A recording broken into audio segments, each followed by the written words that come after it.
aerator Jebo low noise. Jadi tingkat kebisingannya katanya rendah, jadi saya beli yang ini.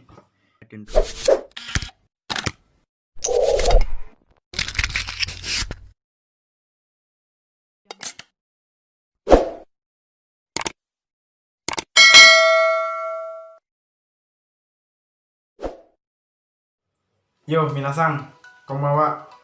Assalamualaikum warahmatullahi wabarakatuh. Pada kesempatan kali ini saya tidak akan membahas tentang kelas bahasa Jepang, karena konten ini bermaksud untuk mempersiapkan atau apa saja yang harus dipersiapkan ketika kita akan membuka budidaya udang fanami.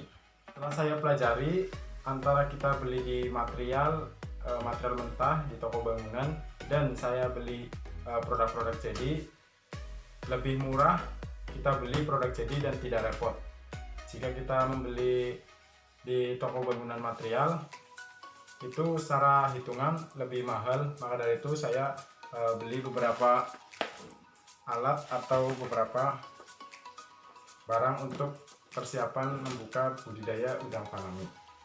Budidaya udang fanami biasanya itu dilakukan di tambak atau kolam yang berukuran besar, dan di bawahnya itu ada terpal atau semacam karet untuk membatasi lumpur agar tidak terkontaminasi. Dan kali ini saya akan mencoba untuk membuka udang fanami dengan metode bioflok atau kolam terpal yang berdiameter 2 meter, tingginya 1 meter.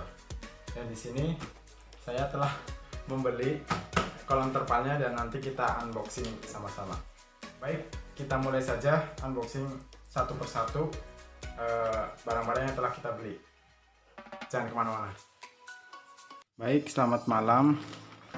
Kita mulai saja dari barang-barang yang telah kita beli untuk mempersiapkan budidaya udang fanami. Karena budidaya udang fanami ini menggunakan sistem aerator atau gelembung udara, kita harus mempersiapkan yang pertama batu aerator. Kita buka dulu.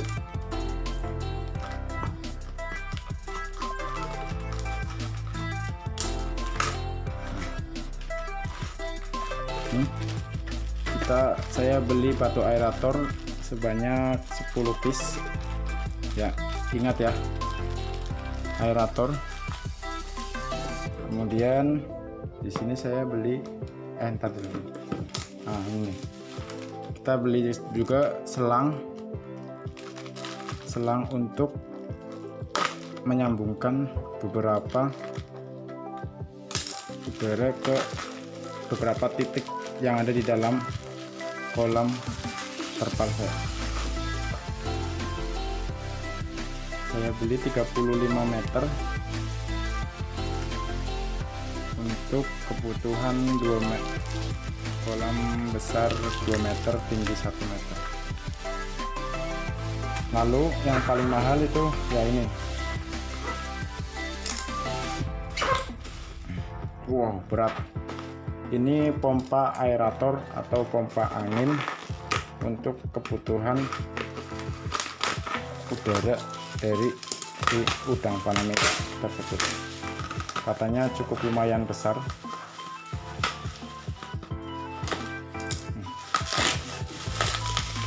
Wow. Nah, aerator ini biasa dipakai untuk toko-toko ikan, kebutuhan aerator untuk toko-toko ikan, tapi saya coba beli untuk kebutuhan budidaya udang fanami.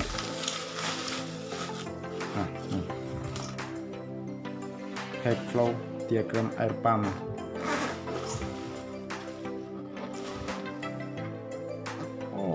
P70.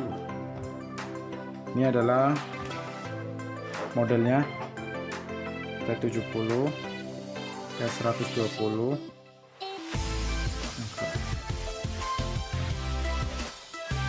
P70, P170. Ini ada voltasenya, kemudian frekuensi, kekuatan yang dibutuhkan. Ini keluarnya angin 70 liter per menit. Terus ini maksimal pressure itu yang 70 0,40 MPa. Terus ada noise nya juga semakin gede juga tingkat kebisingannya. Kita buka langsung saja ya. Cukup.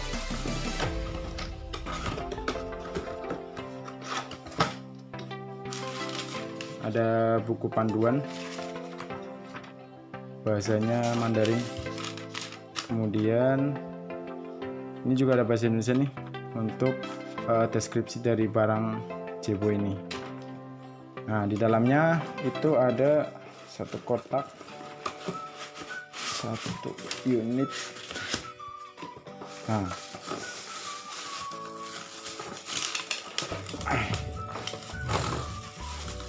di dalamnya ada satu unit. Berat juga. Nah, sini ada satu unit aerator Jebo low noise. Nah, jadi tingkat kebisingannya katanya rendah, jadi saya beli yang ini, air pump dari Cina.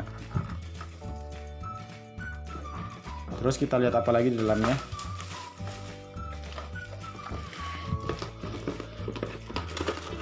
Oh, ini selang udara ya. Jadi sumbernya itu yang tadi sumber udara, terus kemudian disambungkan ke beberapa titik. Ini jumlahnya ada 2, 3, 7, 8, 9, 10. Ada 10 titik cabang untuk supply udara di beberapa lokasi kolam terpal. Ini sambungan dari sumber melewati ini dulu. Nanti saya akan tambahkan selang tambahan agar bisa ditempatkan di tempat yang tersembunyi sehingga tidak begitu bising. Kalau ini kunci klem ya. Ini klem untuk mengikat si selang ini dengan mesin aeratornya. Oke, di dalamnya udah kosong ya, udah tidak ada apa-apa lagi. Oke, berikutnya saya akan unboxing untuk alat ukur tingkat keasinan atau kadar garam pada kolam, karena sebenarnya udang faname ini hidup di air payau, dan saya akan mencoba metode air tawar yang dibikin payau dengan menambahkan garam krosok dan dilakukan pengecekan tingkat keasinannya menggunakan alat ini. Kita cek dalamnya ya.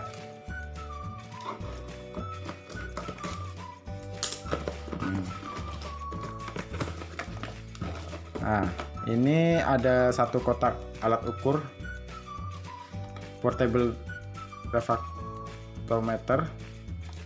Terus ini ada surat jalan ya. Ini ada surat jalannya. Jika tertera di sini harganya 145. Harganya 145. Terus kita lihat kotaknya lumayan bagus, sudah kayak alat ukur yang biasa dipakai di perusahaan. Nah, di sini ada kunci obeng min untuk mengadjust atau kalibrasi dari alat ukur tersebut. Terus ini ada semacam elektroda untuk mengambil sampel air yang akan kita ukur. Nah, ini yang paling utama nih. Ini adalah alat ukur untuk mengukur tingkat keasinan atau kadar garam pada air kolam yang akan kita ukur. Nah, kondisinya bagus ya. HTC. Nah, cara pakainya nanti kita masukkan si air sampel tersebut ke dalam tetes ini, lalu kita lihat dari sini nanti keluar angka atau diagram pada sini ya, nanti saya kasih tunjuk untuk angka-angkanya. Nah ini ya, itulah. Dan kemudian yang terakhir saya akan unboxing paling besar dan paling mahal, harganya itu sekitar 915. Dan jika kalian beli di toko material bangunan itu akan lebih mahal dan akan sulit merakitnya. Nah, alatnya tuh seperti ini kolam terpalnya dengan diameter 2, tinggi 1 meter. Kita buka.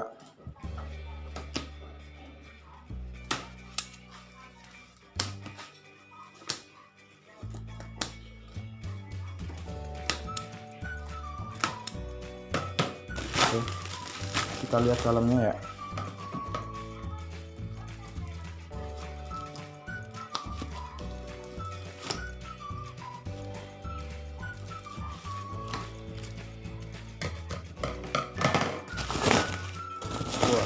Rapi, ada kawatnya juga, bingkisannya rapi. Kita lihat dalamnya apa saja ya.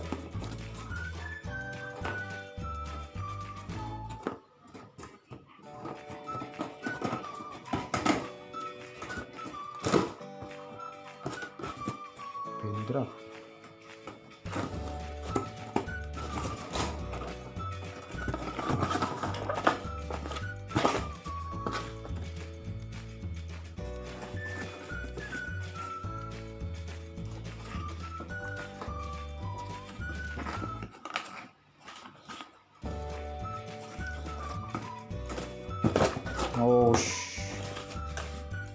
Nah, ini dalamnya ada, wow, udah dapat selang, terus tali untuk menyambungkan yang selang yang tadi untuk selang udara. Kemudian ada bendrat atau kawat untuk merakit badan atau bodi dari kolam terpal ini. Terus ada kening juga untuk pembuangan. Kemudian ini ada paralon potongan yang sudah dilubangi, berarti nanti tinggal dimasukkan di apa sih ini, fungsinya untuk pembuangan atau drainase dari kolam tersebut agar selalu terjaga bersih. Ini apa nih? Oh, ini ada ini nih, apa namanya, ada kabel tis atau untuk mengikat ya, mengikat antara ini sebenarnya tali untuk menyatukan beberapa titik dari terpalnya. Nah, terus di sini ada terpal yang cukup lumayan besar.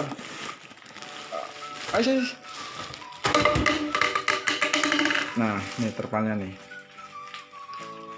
Tingginya kalau masih bungkusan 0,5 meter, tapi kalau udah jadi mungkin bisa 1 meter. Terus ini untuk di tengah kolam sama dua pralon, sambungan yang potongan pralon yang tadi untuk drainase. Nah, terus di dalamnya ada karpet yang cukup lumayan tebal untuk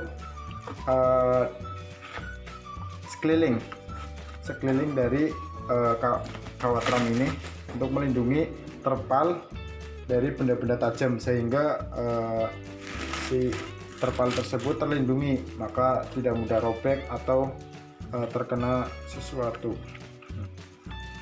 Tebal ya, nanti kita coba rakit besok atau minggu depan lah, saat libur kita rakit, kita lihat jadinya seperti apa. Nah, kolam terpal balon, terus ini ram, dalamnya udah ada karpet, terus ini tali untuk merakit terpal dengan bodi atau kerangka kenik sudah siap, alat ukur tingkat kadar garam sudah siap, terus selang suplai udara sudah siap, aerator, terus kemudian batu aerator sudah siap.